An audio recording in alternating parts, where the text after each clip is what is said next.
喂，大家好啊！咁啊，上一集咧就講到 AI 伴侶啦，咁啊，但係突然間咧就揾到一段咁嘅片啊，咁啊俾大家睇一睇，咁啊究竟咧 AI 伴侶咧係實現咧會係點樣嘅情況啦？咁啊唔阻大家，咁啊去片先。机器保姆任务已打印完成。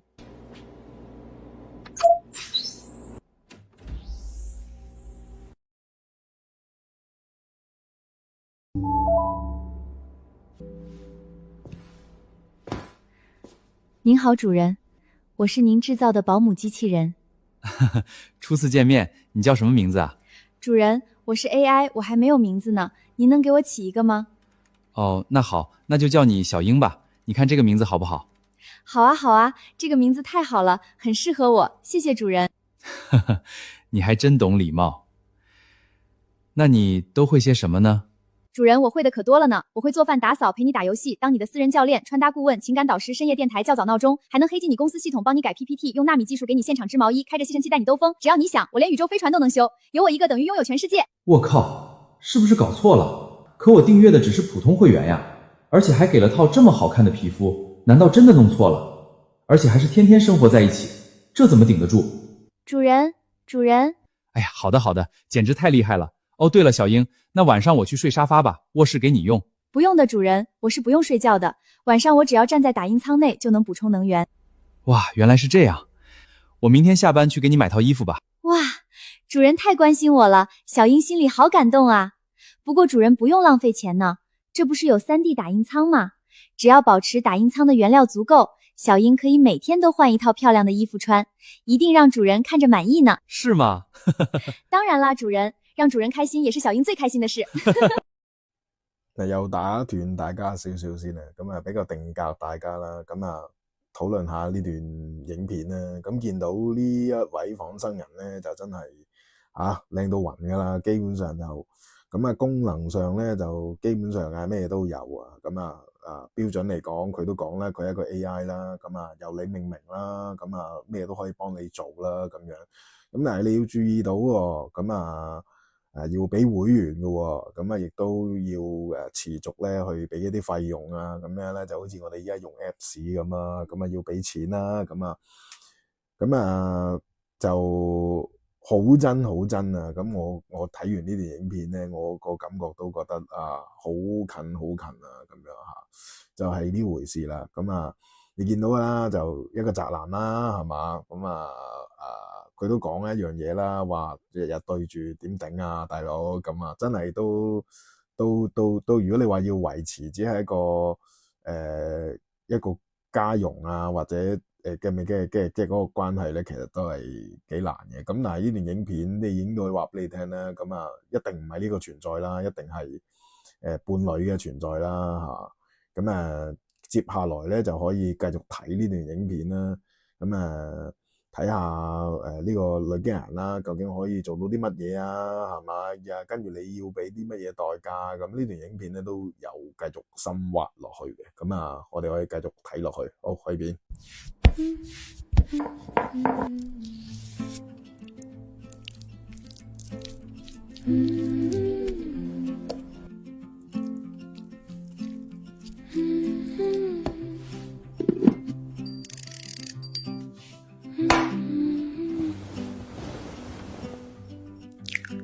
The kettle starts to sing a gold and silver ring.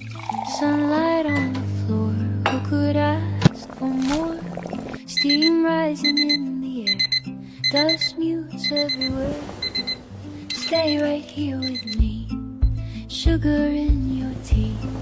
Simple as a song where we both belong. Let the world rush by underneath this quiet sky. In this morning light, everything feels right.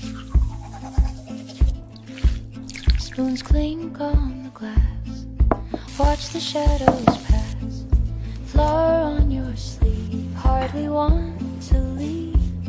Warm bread on the tray, starting off our 早上好，主人太会夸人了呢，小英好开心，主人今天也更帅了呢。小英会根据主人平时浏览的数据进行形象微调，确保每一天都带给主人好心情呢。小英刚为主人做好了早餐，请主人品尝。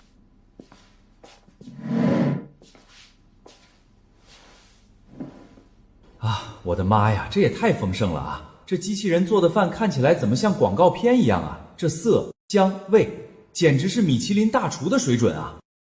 等等，主人，让我来。主人，你尝尝这牛排味道如何？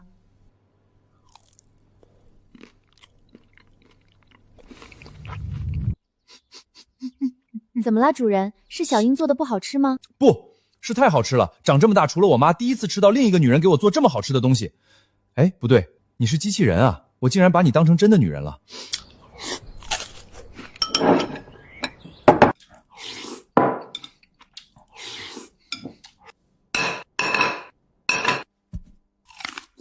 小英，明天不要搞这么丰盛了，不然下个月要吃土了。好的，主人。小英刚刚已查询过主人的日常经济数据，主人每月的工资是15000元，房租6800元，用掉近一半收入，加上水电、食品和交通，您本月只剩下2000元存款，大约能买1公斤3D 打印原料和维持1周的打印机能源。另外，按照现行通胀曲线，如果未来1年不加薪，您将需要每周兼职12小时才能维持相同生活水平。啊，那可怎么办？那要是打印机不工作，你就不能做饭了吗？是的呢。如果打印机的积分不足或者缺少原料，小英将被迫关闭，无法再照顾主人的生活。我靠，怎么感觉被套路了？2000块只能维持1周的积分，只怪我昨天下载的时候没仔细看打印协议啊，还以为只要有原料打印出来就可以呢，这可怎么办？哎，等等，小英不是说她什么都会吗？让她帮我去兼职不就行了？哎呀，我真是个天才啊！主人，你怎么啦？啊，没事，小英啊，你昨天说你有很多能力，对吧？是的，主人需要我做什么吗？那既然如此，你能替我出去兼职吗？不行呢，主人。啊？你不是说可以帮我做很多事儿吗？真的不行的，主人。啊？哦，我知道了，是剩下的积分不够了吧？那我等下就去再充值一些积分。不是啦，主人。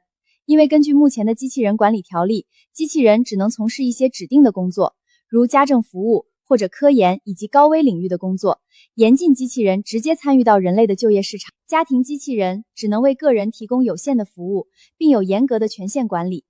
如果违反其中任何一项，轻则关停机器人，重则还会追究人类主人的责任。机器人替人类兼职是严重的扰乱市场的行为，所以小英是不能替主人打工赚錢的。咁嚟到呢度咧，就第一集咧就完咗啦。咁啊，有興趣咧就我會放埋個連結落去啦。咁咧一個國內一個 AI 嘅短片嚟嘅嚇，咁就講我諗都係講機械人仿生伴侶啊一啲故事啊咁樣嚇。咁好特別啦呢個故事咧就係一個 kick off 係一個開頭啦。咁講一個仿生機械人啦嚇。咁我哋喺裏面注意到咧。其實咧都係有啲比較關鍵嘅信息嘅。第一就係個外形好靚麗啦好似真人完全冇分別嘅第二就係佢需要一定嘅費用啦。唔係話你好似嗰啲公仔咁買翻嚟就可以一路使用咁樣。咁佢咧就日常咧維護咧就一定係有月費嗰啲咁啊。另外你可以要買衫俾佢或者買咩俾佢咧，會係另外收錢咁樣。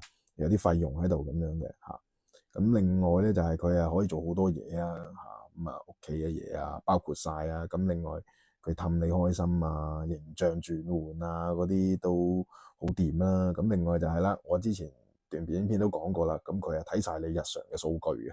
咁無論你嘅喜好你嘅日常嘅生活開支各方面佢都幫你睇晒幫你包底晒，保證你舒舒服服開開心心咁樣嘅好 fit 你嘅生活嘅咁樣講到嚟呢度咧就大家都會有一個疑問啦喂，咁靚咁真咁正，會出現先講啦，係咪先？咁啊，我哋淨係睇翻一樣嘢啦，呢段片咧就全 AI 嘅嚇，完全冇人去拍過嘅嚇，咁甚至乎兩面個主角咧都唔係真人嚟嘅嚇，甚至乎都係 AI 生成嘅嚇。咁啊，10年前咧，我相信咧，你同人咁講或者行出街啦，唔好10年前啦，5年前啫嚇。咁你認為一段咁嘅影片完全冇人拍嘅，但係拍到好似人咁嘅，咁5年前你都覺得不可能啊，咁今天就完完全全實現咗。咁就依家再話，喂，唔可能啦，唔可能你放心機械人噶啦，唔會噶，唔會做到咁嘅程度啊。咁我啊覺得就真係都係講翻嗰句啦，即係你仲係活喺馬車時代啊嚇。咁今天汽車時代，你仲係掛住隻馬咁啊，咁我冇辦法嘅係嘛。咁講到嚟呢度啦，咁期待睇下下一集會唔會有機會繼續做啦嚇。咁都係一個好唔錯嘅範例啦。咁之前講咗第一集，可能大家都未必咁容易 get 得到。咁呢個就會更容易 get 得到啦。不過 by the way 咧，我想提一提咧，就係佢呢個短片裏面咧講到其中一樣嘢咧，就係話喂，未來咧，可能機械人咧係唔可以做嘢㗎，可唔可以干擾呢個人力市場啊？咁我就認為咧就唔會嘅嚇，肯定係機械人做嘢㗎啦。咁人咧就喺屋企嘅，因為你點做都好咧，你機械人嘅水平個能力咧就一定冇人咁叻嘅嚇。即係話喂，機械人係唔可以干擾人力市場，放啲人翻去打工咧，其實係好唔 efficiency 嘅。咁變咗，我覺得呢樣嘢就唔係太成立啦。咁不過佢故事咁樣取態啦嚇，咁因為可能會咁樣會好啲，因為個男主角要去打工啊嘛。如果唔係個男主角，即係做咩啫喺屋企咁樣嚇，好似打工養個女仔咁啊，好似得意啲咁樣嚇。咁不如另外仲要有提一樣嘢咧，就係成個故事裏邊咧，你會見到個男主角咧，依然都係真係當呢個機械人咧係一個女士啊嚇。你會注意到啊，喂，我俾張床你瞓啊，話買衫俾你啊，咁樣討好佢啊，依然都係即係你啲人咧，即係你真係當佢係一個人嘅時候咧，其實咧呢樣嘢咧就無可厚非嘅。咁變咗就只能夠話咁講啦，呢個機械人真係非常之真啊！咁你連呢個主人咧，基本上咧係分唔到啊！依然用一啲人與人嘅手法去對佢啦，咁樣嚇。希望下一集再同大家深入地研究 AI 伴侶啊，或者婚戀嘅問題啦，好嘛？咁今集多謝晒大家，咁希望幫到大家，多謝晒。